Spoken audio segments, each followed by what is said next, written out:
जितने भी ऋषि गण थे सब एकत्रित हुए, कहा ऐसा करो इसे कोई मुक्ति का द्वार दिखाओ। सब लोग आपस में बात कर रहे थे, तब तक वहां सुखदेव जी महाराज आप सुखदेव जी महाराज से कहा गया, सब ऋषियों ने कहा महाराज आप इन्हें श्रीमद् भागवत महापुराण का रसास्वादन कराएं। वही एक ग्रंथ है, वही एक रसमयी कथा है, वही इनके एक मुक्ति का द्वार है जो इन्हें मुक्ति के द्वार तक ले जा सकती है। महाराज सब ऋषियों ने मिलकर महाराज से सुखदेव जी से काफी विनती की, प्रार्थना की, एक सप्ताह परायण श्रीमद् भागवत महापुराण का रसास्वादन कराऊंगा और इनका उद्धार हो जाएगा। आज से आप लोग सुखदेव जी के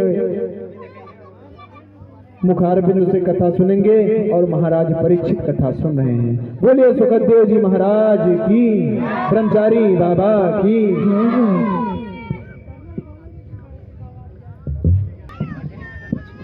अवतार की कथा सुनाए, 12 अवतार। कौन सा अवतार? 12 मतलब जी। तो महाराज सुखदेव जी महाराज परीक्षित जी को कथा सुना रहे हैं। कह रहे हैं राजन, एक दिन की बात है, दिति राक्षसों की माता दिति पुत्र कामना लेकर अपने पति के पास पहुंची। पति पूजा में लीन थे, तपस्या कर रहे थे। अपने पति कश्यप ऋषि जी के पास पहुंची और कहा, प्रभु मुझे पुत्र की इच्छा है, मुझे पुत्र चाहिए। कश्यप ऋषि ने कहा, देवी ये पुत्र पाने का टाइम नहीं है, गोधूली बेला है, यानी संध्या का समय। गोधूली बेला का मतलब होता है भगवान कन्हैया गौएं चराकर वापस आ रहे होते हैं। गौओं के चरणों से जो धूल उड़ रही है उसे हम लोग गोधूली बेला कहते हैं, जिसे कहते हैं कुबेरिया। और इस गोधूली बेला में भगवान भोलेनाथ और माता पार्वती पृथ्वी के चक्कर लगाते हैं, पृथ्वी का भ्रमण करते हैं। इतनी टाइम जो भी अपने घर में पूजा पाठ इत्यादि कर रहा है उसे भगवान मनोकामना उसकी पूर्ण करते हैं। और यदि ऐसे समय में यदि कोई दुष्कर्म हो जाए तो उसका परिणाम अच्छा नहीं, बहुत ही बुरा होगा। अब इधर क्या हुआ? दिति नहीं मानी, कश्यप ऋषि जी से कहा, नहीं हमें पुत्र की कामना है, पुत्र की इच्छा, हमें पुत्र चाहिए। कश्यप ऋषि मजबूर हो गए और कहा, ठीक है देवी मैं तुम्हें पुत्र रत्न दूंगा, लेकिन देवी बहुत पछताओगी बाद में। कश्यप ऋषि पहुंचे और पुत्र रत्न की प्राप्ति करवाई, फिर स्नान करके आ गए और तपस्या में लीन हो गए। देवी ने कहा, प्रभु तो नाराज हो गए, हमारे पतिवर ऋषिवर नाराज हो गए। कहा, महाराज आप नाराज क्यों हो गए? मैं तो आपके वंश को बढ़ाने के लिए आपके पास गई थी कि आपका वंश आगे को बढ़े, नहीं तो फिर क्या होगा? कश्यप ऋषि ने कहा, देवी तुमने बहुत बड़ी गलती की, तुम्हें पुत्र एक नहीं पुत्र 2 होंगे, लेकिन ऐसे पुत्र होंगे जो राक्षसों में सबसे बड़ा नाम उनका ही होगा। 2 पुत्र कौन? हेड़ाक्ष और हिरण्याकश्यप। देवी ने कहा, अरे स्वामी ये तुमने क्या किया, ये क्या कह दिया महाराज?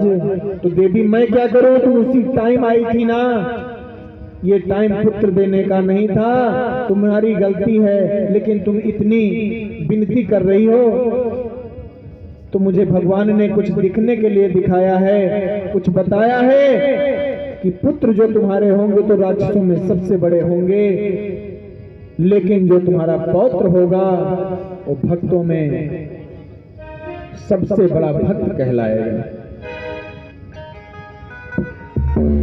माता दिति ने 100 वर्षों तक गर्भ धारण किया।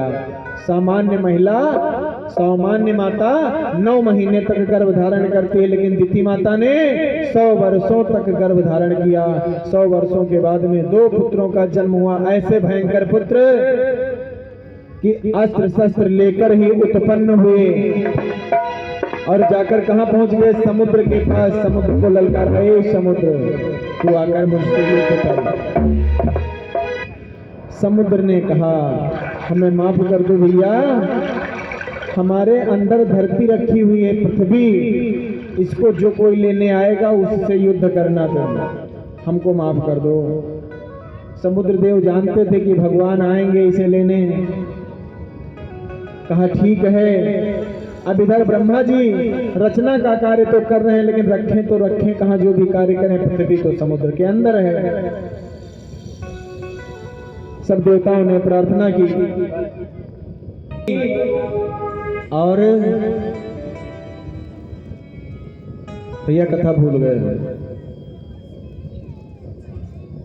कोई बताए भैया कथा हम कौन सी कह रहे थे?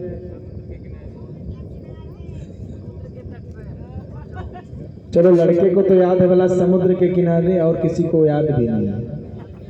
ब्रह्मा जी की नासिका से भगवान 12 अवतार का जन्म हुआ और 12 अवतार रूप धारण करते ही तुरंत समुद्र में प्रवेश किए। समुद्र में जाने के बाद में पृथ्वी को उठाया। जो ही पृथ्वी को उठाया तो ही हिरण्याक्ष ने कहा, कौन है तू, किधर जा रहा है? पहले मुझसे युद्ध कर, फिर तुझको बाहर जाना होगा। भगवान ने कुछ नहीं बोले, क्यों? क्योंकि पृथ्वी को पहले बाहर लाना है। बाहर लाकर पृथ्वी को स्थापित कर दिए। ब्रह्मा जी से कहा, हे ब्रह्मदेव, अपना काम तुम चालू करो, मैं अपना काम चालू करने जा रहा हूं। अब इधर हिरण्याक्ष जो था बार बार प्रभु को ललकार रहा था। प्रभु ने क्या किया, आ जाओ, अब मैदान खाली है। हिरण्याक्ष और भगवान में युद्ध हुआ, भयंकर युद्ध हुआ और हिरण्याक्ष का वध कर दिया भगवान। उन्होंने मारा है अवतार में। अब इधर क्या हुआ, ब्रह्मा जी इधर अपनी रचना का कार्य बढ़ा रहे हैं।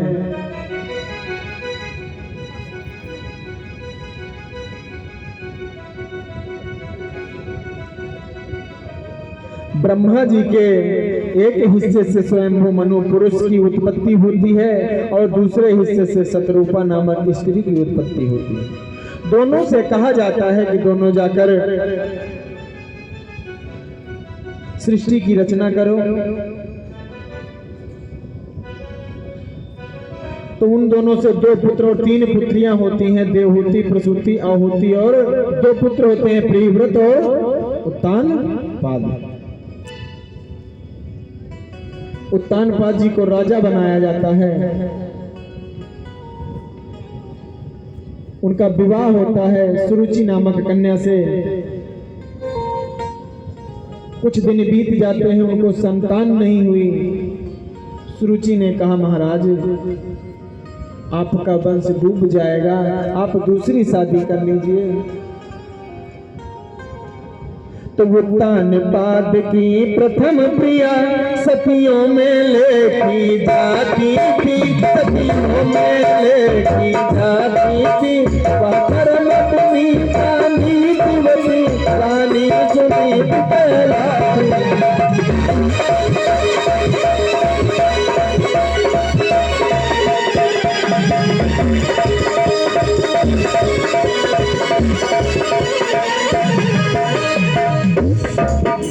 उत्तानपाद की प्रथम प्रिया सतियों में लेखी जाती थी, सतियों में लेखी जाती थी।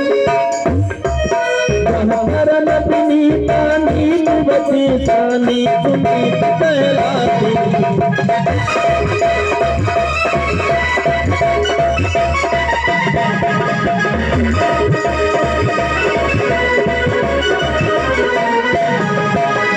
रानी का पाथर भी की सेवा बलिहारी की, की सेवा बलिहारी की। फूलों की संज्ञा वाली सेवा में प्राण लगाती थी।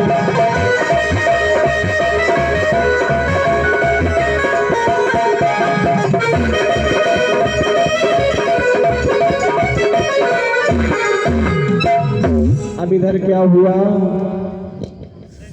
ऐसी देवी, ऐसी पत्नी थी कि जो कि रानी मर्जी थी, पुत्र रत्न नहीं मिला, दूसरी शादी करने को उत्तेजित किया अपने पति को, महाराज उत्तानपाद जी को। उत्तानपाद जी ने कहा, नहीं महारानी, मैं दूसरी शादी नहीं करूंगा, नहीं तो तुम्हारी क्या दशा होगी? कहा, मेरी कोई दशा नहीं होगी, मैं सह लूंगी, हमारी छोटी बहन की तरह रहेगी, हमसे कोई कभी झगड़ा नहीं। महाराज उत्तानपाद दूसरी शादी करते हैं। और जो ही दूसरी शादी की भगवान की कुछ ऐसी इच्छा कि इधर महारानी सुरुचि को भी एक संतान हुई और महारानी सुनीति को भी एक संतान हुई। माता सुरुचि को जो संतान हुई उसका नाम उत्तम और सुनीति को जो संतान हुई उसका नाम ध्रुव रखा गया।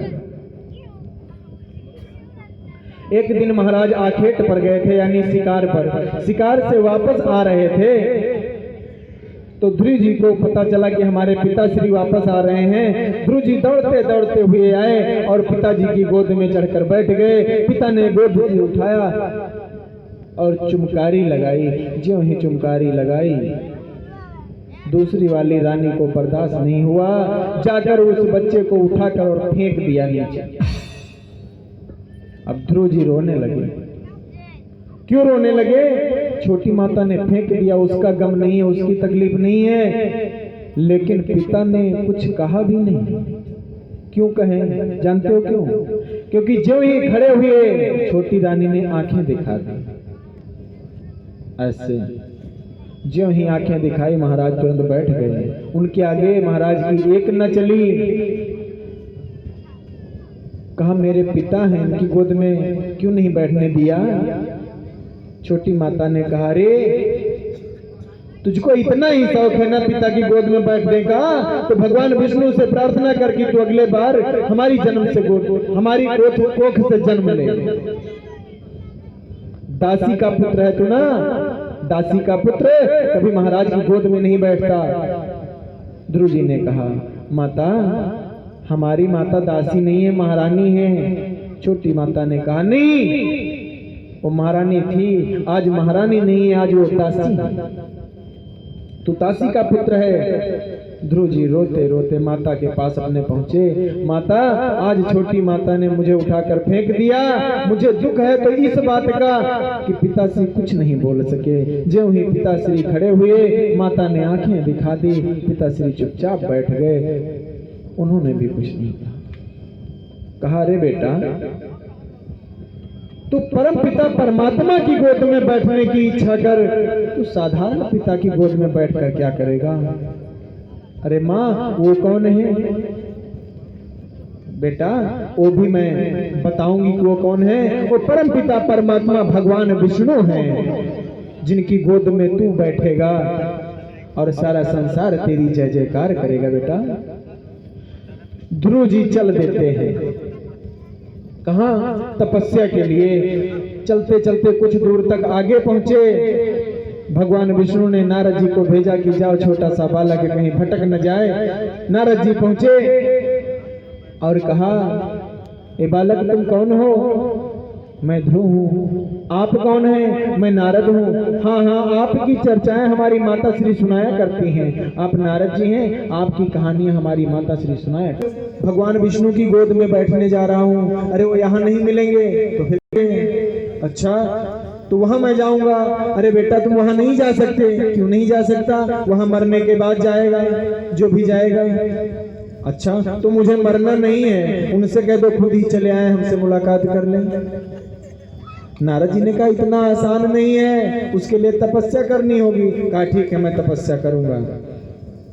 आप लोग भी तपस्या कीजिए। बोलिए ओम, बोलिए नमो भगवते वासुदेवाय। ओम नमो भगवते वासुदेवाय। ओम नमो भगवते वासुदेवाय। ओम नमो भगवते वासुदेवाय। ओम नमो भगवते वासुदेवाय। वासुदेवाय नमो वासुदेवाय। वासुदेवाय वासुदेवाय नमो नंदनाय। ओम नमो भगवते वासुदेवाय। ध्रुव जी ओम नमो भगवते ओम वासुदेवाय का जाप कर रहे हैं। अब क्या हुआ, कुछ दिन तक पानी भोजन छोड़ दिया। भोजन के बाद में जल भी लेना छोड़ दिया। जल लेने के बाद में कुछ दिन बाद श्वास लेना भी बंद कर दिया। ज्यों ही श्वास लेना बंद किया, मंडल शून्य की तरफ जाने लगा। सारे देवता पहुंचे, भगवान इतनी परीक्षा उस छोटे से बालक की मत लो प्रभु, दर्शन दो उसको। भगवान विष्णु तुरंत प्रकट हुए और ध्रुव को अपनी गोद में बिठाया। ध्रुव जी ने पूछा आप कौन हैं? कहा जिसकी तुम तपस्या कर रहे थे विष्णु। ध्रुव जी ने तुरंत प्रणाम किया और एक साथ में इतने प्रश्न पूछ लिए कि भगवान को भी चक्कर आ गया। कहा ये बताओ तुम विष्णु हो? हाँ मैं विष्णु हूँ। छोटी माता ने मुझे फेंका क्यों? पिताश्री ने उठाया क्यों नहीं? मेरी माता को दासी क्यों कहा गया? मेरी माता तो दासी है नहीं, वो तो महारानी है। भगवान ने कहा इतने प्रश्न एक साथ में पूछ लोगे? एक एक करके पूछो। कहा तो फिर ये बताओ माताश्री ने मुझे फेंका क्यों? और फिर पिताश्री कुछ बोल क्यों नहीं सके? कहा ठीक है। भगवान विष्णु ने जो ही सर पर हाथ रखा ध्रुव जी को सारा ज्ञान आ गया। भगवान ने कहा और कुछ चाहिए? कहा नहीं बस सब कुछ मिल गया। सुखदेव जी महाराज कहते हैं राजन ये मैंने आपको ध्रुव चरित्र की कथा सुनाई।